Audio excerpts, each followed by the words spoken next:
Imagine one coach handling more than 100 kids at one go. Yes, this is one of the many challenges that I've seen before, and this is what the video is about.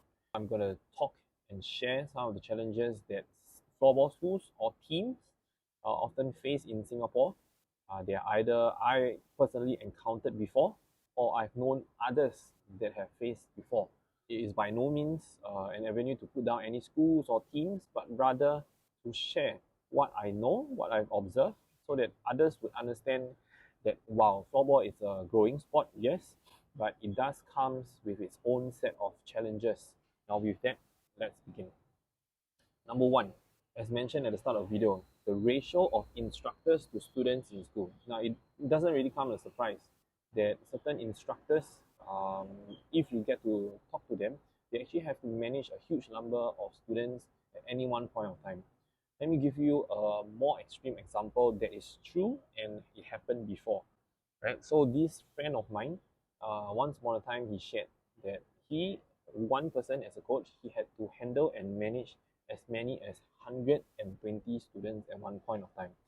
120. Where you get 120? So basically, it's two genders, and primary 3 all the way to primary 6. So how then do he or the school manage? So he actually shared that he often had to break up the courts into several smaller areas, and with each area it means that each group or each level or each gender might take that area. He will have to give instructions with the help of teachers.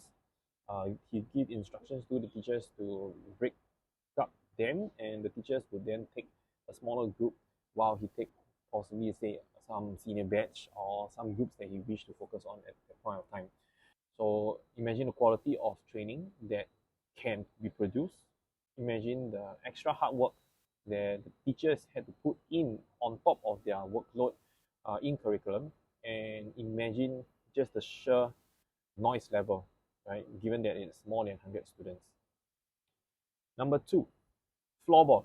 Yes, you play floorball, but you do not have a ring. Yes, though it is not as common these days, but it actually happened a lot in the past, say about 10 years ago, because I encountered personally myself in my very first school. Imagine one of the fundamental essentials of floorball is to actually to play inside the ring. However, some of these teams had to train in conditions such that there's no ring at all. So balls will literally just roll away. The game and trainings will not be even realistic at all for the students.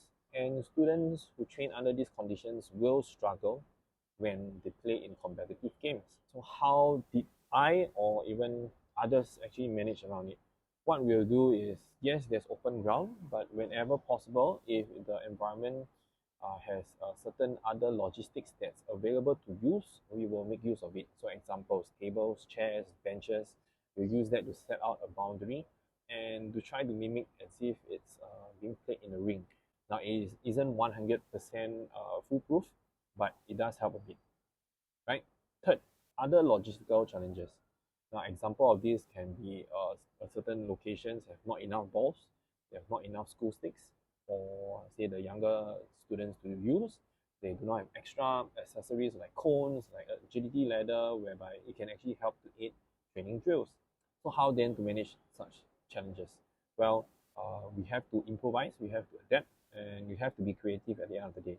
So examples, let's say if there's no cones to use, what I did use before was I make use of the students' water bottles, the students' slippers, or maybe extra shoes they have, or maybe even chairs that's being available around, and that will be used as a cone.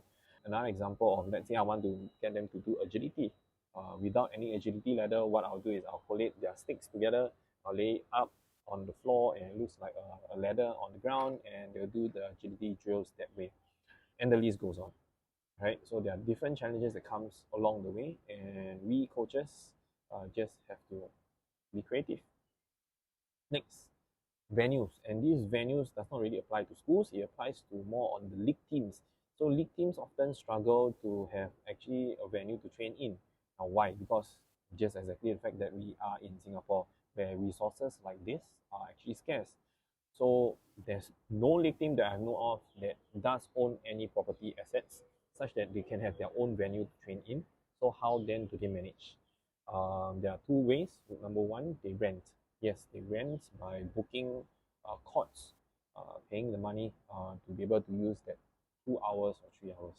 Now with Active SG recently over the few years opening up more dual usage sports hall for floorball bookings, it does help. Currently there's 4 locations: Princess Elizabeth Primary, Compassville Sec, White Sands Primary, and as well as the latest one, Yumin Primary. Next, they can also choose to rent at privately run venues like Red Quarters or home ground sports. The next way, which is lesser applied to some teams because it's harder, which is to forge partnerships with certain locations or schools, whereby the location itself allow the teams to train in. However, there must be some form of return whereby the teams need to contribute back to the school or to the venue, and from there a partnership is being forged. Now, fifth, challenges not only includes resources, it also includes the human part of it, which is the quality of coaches. This is possibly a very self-critical point, and I'll use my own example as much as I can to show what I mean. So I've actually shared in this video previously on how I started out my coaching, and back then I had literally zero knowledge on coaching. I had to learn from scratch and on the go. And this can also be applied to many of the coaches that I face who are new to coaching itself. So they might be players who have played, say, a couple of years, but once they switch on to the coaching role, the thought process totally changed. So more often than not, new coaches would usually rely upon what they have learned previously from their own coach to act as a startup base to do their coaching. For me, it took me years to study the various aspects of coaching. And it takes so many trials and error and mistakes, and well, that's just a whole form of lecture by itself. So even today, after 13 years, I still feel I've a lot more to learn to improve myself as a coach. And in regards to some league teams, some do not even have coaches at all. So what they'll do is they'll actually rely upon their senior players to take on the role as a coach to guide, say, the teams for the games or for younger players that come into the team. Now with that, it also meant that what is being taught down, right, from the seniors to the younger players can also vary from teams to team. And in my point of view, to unify, say, the pedagogy of floorball education is a huge task for anyone to just do it alone.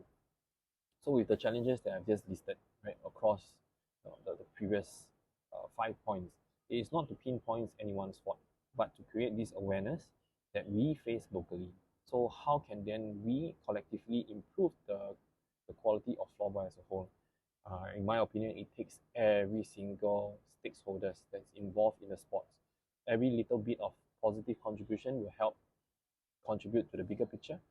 And I'll pose this question to you: how can then you, as an individual, help to contribute in this sport that you love?